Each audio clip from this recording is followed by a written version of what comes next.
Well, it's been a long time since we had any updates on this project, and guys, this is good news on several fronts. The animated series, My Adventures with Superman, is indeed still alive and has found a new home. Let's talk about the latest DC project that has a new home and what it means for some other things that we all are pretty excited for.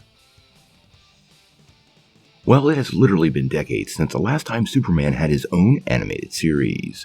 More than a year ago, we found out My Adventures with Superman was indeed going to come to life in animation and once again bring Clark Kent and the Daily Planet family to life.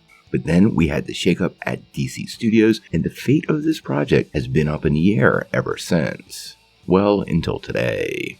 We found out earlier today that My Adventures with Superman is indeed still alive and has found a new home on Cartoon Network. Now, the series will finally come to life later this year and will be part of Adult Swim in its primetime run. Now, originally, the show was announced with a 2-season order, and we do know this is a kid and family-friendly animated series that will follow Superman and Lois during their years at the Daily Planet. It's been a long time since we had any news about the project, and since James Gunn has taken over DC, many people wondered if this project would actually be dead. Now, like a couple other projects like Dead Boy Detectives or Batman Caped Crusader, who also found new homes, My Adventures with Superman now indeed will live on over on Adult Swim.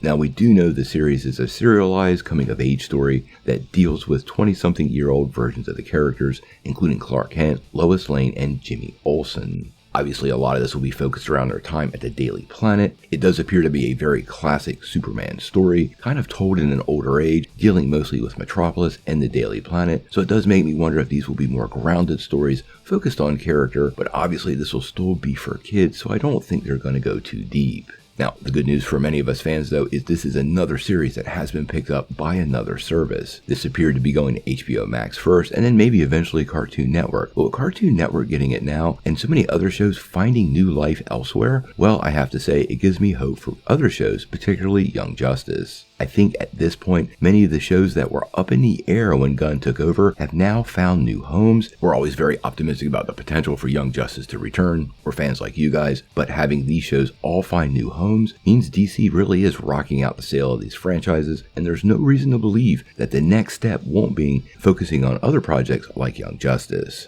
But we'll have to wait and see.